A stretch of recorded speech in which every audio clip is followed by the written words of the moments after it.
Oh, hello, everybody. Bruce Sedano here, coming to you for the Cash Confident podcast. And today we are talking about wealth, identity, and money mindset.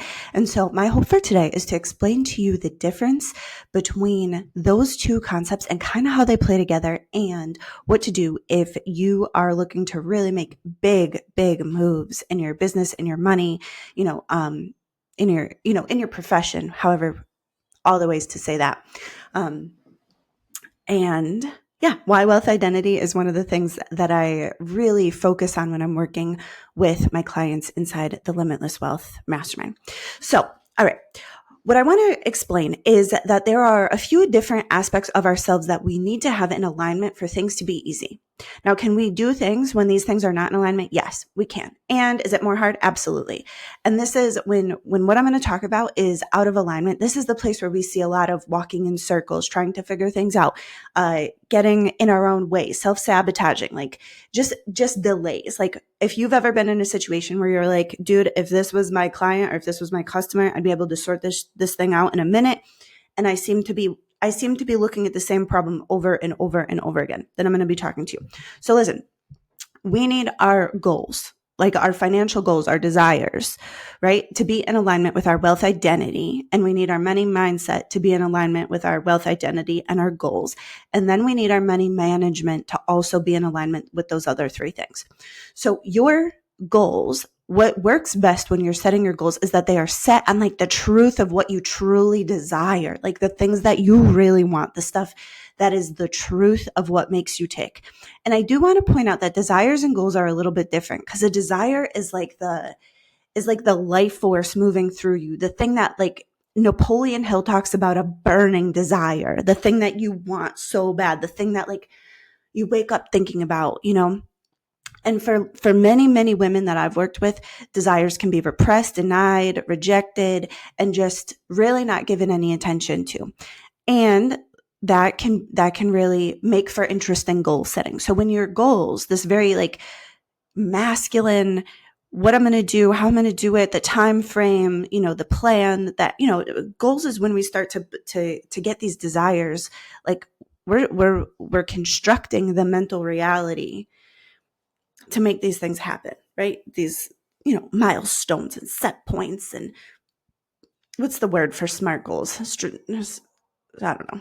I actually probably don't know all of the SMART goals, right? It's specific, measurable, attainable, time constrained. I don't know the T or one of the letters. Okay. So, all right. So when our desires are leading our goals, that's the best place because that means that our heart has been consulted when it comes to our mind. And I will also say, can you have money goals that are not really in alignment with your desires, and will they work? Yeah, sure, you can. So we want to get that, together. Then our wealth identity is about who we are being when it comes to this plan, who we are being. And I'm going to construct wealth identity. It's more than just money. It's more than just about your investments or your cash flow or how much money you have in the bank or whatever else. It's really about who you are when you're being your best. Because wealth is really about well-being, right? Like if you look at the etymology of the word wealth, it comes down to well-being. So this includes money, but it's more than that. And so wealth identity for most people is we're fully inherited. We construct some of our own wealth identity as we start to come into adulthood, but the social class that you grew up in plays into your wealth identity on a really big level. Right? The struggles that you saw your parents do or not do plays into this. The way that you view money as a limit or not a limit. The way that you view life as friendly or unfriendly plays into your wealth identity. And so your wealth identity is about who you are going to be, who you are being while you're the person creating this life for yourself. And this is the piece that most people never look at. And why this is unfortunate for most people is the whole point of doing anything, achieving any goal is to be a different version of ourselves, is to feel, a certain kinds of feelings. And so when we never get clarity on that level of who am I going to be? Who am I becoming? What is my next level self? What am I growing into? Where am I stretching? sometimes we achieve our goals and they just don't feel good because we actually didn't stretch into becoming anybody else. We're just the same person who's got a little bit more money or a little bit more, customers, clients, or, a slightly better promotion, right? But we still feel the same and nothing makes us happy. So crafting your wealth identity, this is the piece that most people miss altogether, right? They're usually working on their mindset, they're working on their beliefs, and that's great. That's beautiful, beautiful work, and it's really important work to do. But when you put that identity piece in, that's really, really where your money mindset becomes super helpful. So money mindset is really about our relationship with money, right? And so sometimes you can start to stretch your money mindset, but if you didn't stretch your wealth identity, things start to go awry because you start to be incongruent with yourself. So when I'm talking about the alignment between your goals, right? So your desires, your goals, your identity, your money mindset, and your money management, when those things are all in alignment and they're in congruence, you're going to have such an easy time moving. But when when your desire is over here, but your goals are over here. And like, if you were not watching the video of this, if it's a podcast, I'm just saying they're not in alignment, right? So if your desires don't match your goals and your wealth identity doesn't match your money mindset and your money management doesn't match your goals, this is where people have a lot of challenges getting beyond six figures. And in work or in business, it doesn't matter. So your money mindset should be in support of the goals that you have and should also be in support of that wealth identity. And I'm going to give you an example. So let's just say you want a real estate empire. Great. You're probably going to have a very different view on how to use debt as a tool than if you were building a stock portfolio. And that's one of those money mindset things where people with a stock portfolio, not always, but will generally steer away from debt a little bit more. And then people who are building a real estate portfolio are going to heavily use leverage as a big part of building that empire. And where this becomes really important is if you believe that using debt is wrong, bad, dangerous, you're going to have a real hard time with that. And if you believe that using debt is a tool, then that's fine. This is where money mindset starts to really, really play in. And I'm going to just give you one more story to kind of ground this. So I was talking with a woman one day who she was a lady who was raised by two municipal employees. Her mom was a teacher, and I think her dad did maintenance in the town that they lived for. And so they both had steady jobs, and those incomes were relatively fixed. Municipal workers are generally negotiated in a contract. You can't just go ask your boss for a raise. You have steps that you follow.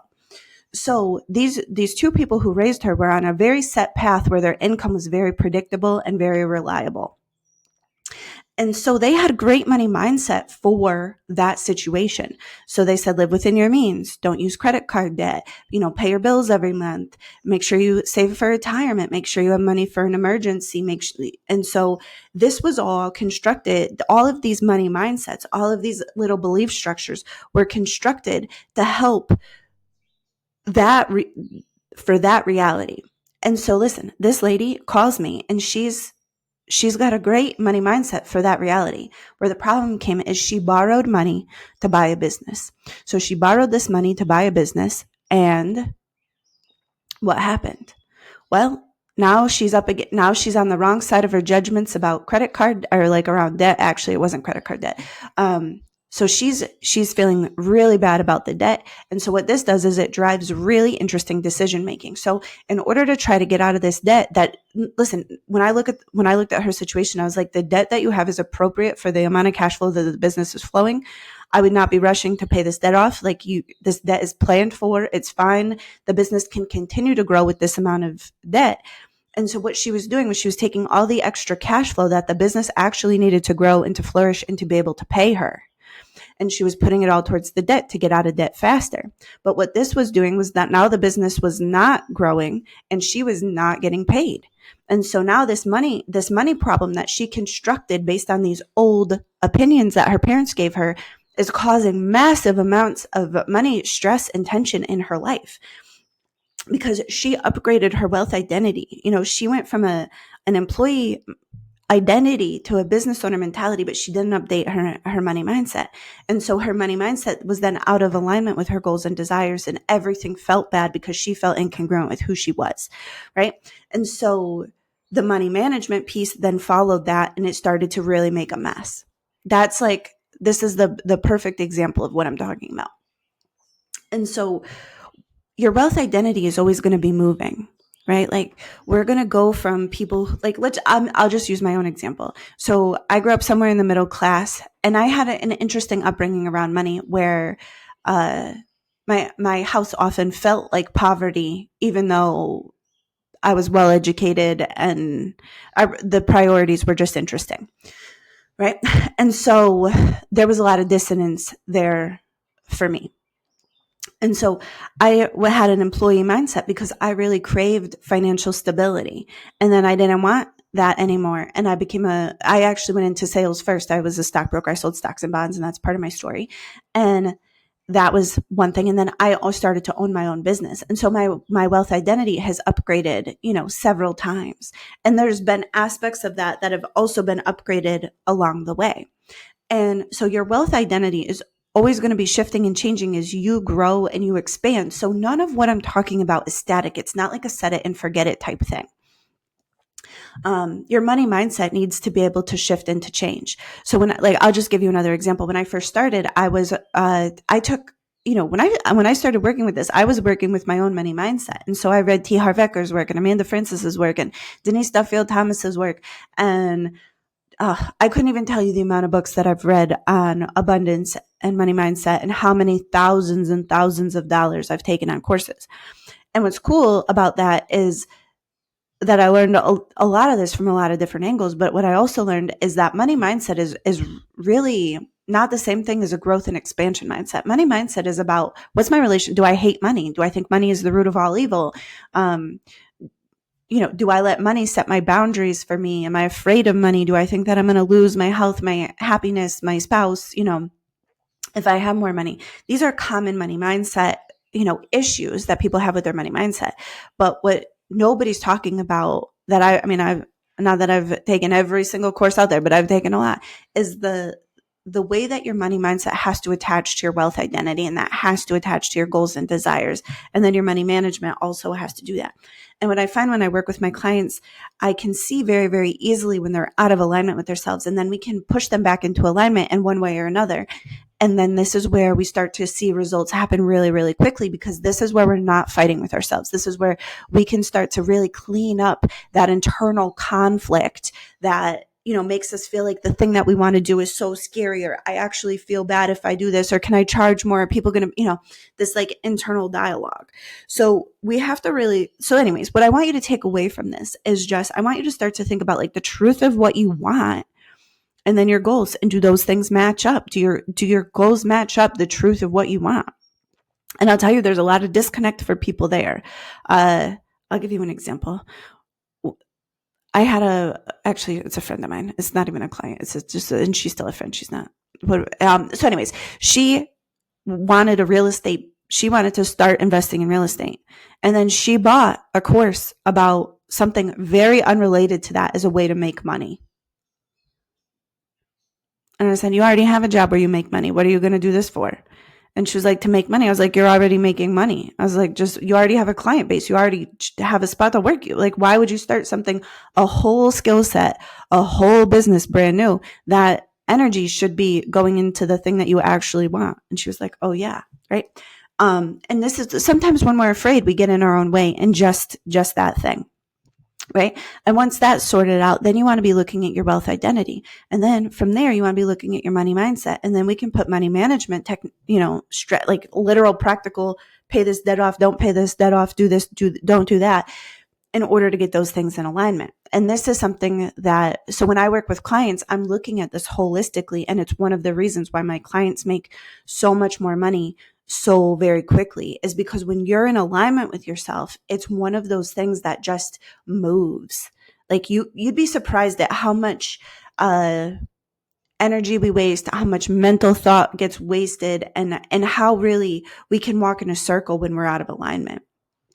And so, yeah. All right. I hope this was helpful for you. If you want to talk to me about working with me on your wealth identity, on your money mindset, on making your goals and desires happen, go to the link that's in the show notes, and there is a link to my calendar, and you can book a call to talk to me about limitless wealth if you choose. All right. I love you. I appreciate you, and I will talk to you soon.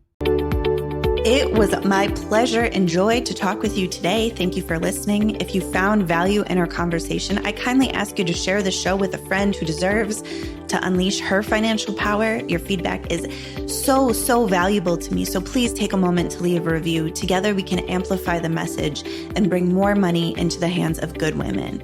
For ongoing guidance and unwavering support on your financial journey, I invite you to join the Cash Confident community.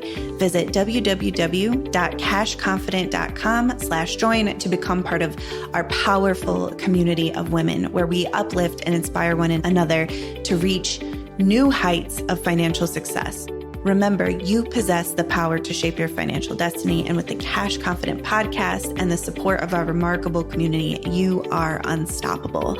Embrace your financial power, create the life you desire, and let's ignite a movement of cash confident women who are transforming the world $1, one decision at a time.